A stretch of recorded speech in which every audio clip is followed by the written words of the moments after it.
Hello guys, welcome back to my YouTube channel. ഇത് ബ്യൂട്ടീസുമായിട്ടുള്ള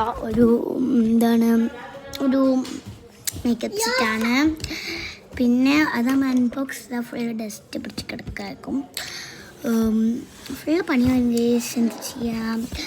എൻ്റെ അടുക്ക് ഐവൂൻ്റെ ഒരു കുഴപ്പങ്ങളും ഉണ്ടാവും. പിന്നെ ഇത് ഭയങ്കര കുഴപ്പമില്ല. പിന്നെ ലിപ്സ്റ്റിക് ഷെയ്ഡ്സ് ഉണ്ടായിരുന്നു. പിന്നെ നമ്മുടെ ഇത് പറ്റിയതുണ്ടായിരുന്നു. എല്ലാത്തിൻ്റെ ഈ ഉപ്പാടിയാണ് ഇറക്കിയിട്ടുണ്ട്. ഇത് നന്നാക്കാമെന്നും പറഞ്ഞാണ് ഞാൻ എടുത്തത്. ഒന്നും അത് പൊളിഞ്ഞ് വീഴുന്നു. നമ്മൾ നല്ലൊരിതാണ്. ഡസ്റ്റ് പിടിച്ച് എടുക്കുകയെന്ന് വെച്ചാൽ നമ്മുടെ മേക്കപ്പ് സെറ്റിൽ തന്നെ ഉള്ള ഡസ്റ്റാണ്, അല്ലാണ്ട് പുറത്തുനിന്നുള്ള ഡസ്റ്റ് ഒന്നല്ല. മേക്കപ്പ് സെറ്റിൽ തന്നെ വരുന്ന ഡസ്റ്റൊക്കെ തന്നെയാണ്, വേറെ ഡസ്റ്റ് ഒന്നല്ല. ഇത് പറയുന്നിടക്ക് ചെയ്യുന്നിടക്ക് ഐവൂൻ്റെ കുറച്ച് ഇതും ഉണ്ട് കേട്ടോ. ഉമ്മ തരുന്നു, അട്ടയക്കുന്നു, കരയുന്നു, അയ്യോ കരയുന്നു. ഞാൻ ഇതൊക്കെ കണ്ട് തളരാതിരിക്കുകയാണ്. പിന്നെ എനിക്ക് തളർന്നില്ല.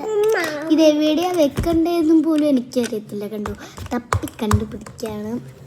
ലൈവ് മിററിനിട്ട് അടിക്കുന്ന കേസ്. എന്തൊക്കെയാണ് ചെയ്യേണ്ടത് ഞാൻ ഇട്ടോളട്ടെ കേസ്. പിന്നെ മറ്റേ എന്തൊക്കെയോ സ്ഥലങ്ങളുണ്ടായിരുന്നു, ഞാൻ വെട്ടിയൊക്കെ വെച്ച്. അപ്പോൾ എന്താക്കുക എൻ്റെ ഉപ്പ് ഇറക്കി കേസ്. പിന്നെ നമ്മളിപ്പോൾ എന്ത് ചെയ്യാനാണ് അത്രയും ചെയ്യാം. ഐവാണെങ്കിൽ ഇറക്കിക്കൊണ്ടേയിരിക്കുന്നു. ഐവൂൻ്റെ ടോയ്സ് കാണുന്നില്ല, എന്നിട്ട് പിന്നെ ബ്ലഷ് ഉണ്ടായിരുന്നു, കാര്യങ്ങളെല്ലാം ഉണ്ടായിരുന്നു. ഞാൻ ബ്ലഷ് കൊണ്ടൊക്കെ തിന്നാട്ടോ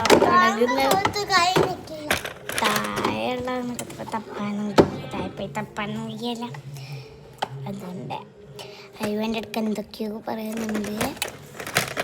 അതൊക്കെ ഹലോ ഗൈസ്, ഐവൻ്റെ ഹലോ ഗൈസ് നിങ്ങളെ കേട്ടിരിക്കുമെന്ന് ഞാൻ വിചാരിക്കുന്നു. ഇത് ഞാൻ ടോയ്സ് എടുത്തെടുക്കാന്ന് പറഞ്ഞപ്പോൾ അവൻ തന്നെ പറഞ്ഞാണ് ഞാൻ വെൽക്കം ബാക്ക് പറയുന്ന ഇപ്പോൾ വീഡിയോ കഴിയാൻ നോക്കുമ്പോൾ. പിന്നെ എന്താ, ഞാൻ മാക്സിമം ട്രൈ ചെയ്യുന്നുണ്ട് കേട്ടോ. പൊടി പിന്നിട്ടും പോകുന്നു ഞാൻ. പിന്നെ എൻ്റെ പണ്ടത്തെ ഫോട്ടോ ഒക്കെ നോക്കിയിട്ട് ചേച്ചി ഇത്, എന്നിട്ട് ഞാൻ നല്ലോണം ചെയ്തുകൊണ്ടിരിക്കുന്നുണ്ട്. അയ്യൂൻ്റെ മുഖം ഭാഗം കണ്ടു ഗീസ്. അയ്യോ വന്നിട്ട് അയ്യോക്ക് ഇത് എന്തായിരിക്കും തിരുവോന്ന്. അപ്പോഴത്തേക്ക് ഞാൻ വീഡിയോ ഓഫാക്കി പോയി ഗേസ്. Okay guys by. അല്ലെങ്കിൽ എനിക്ക് തരത്തില്ല. ഇന്ന് എത്രയുള്ളൂ, എനിക്ക് പറ്റത്തില്ല.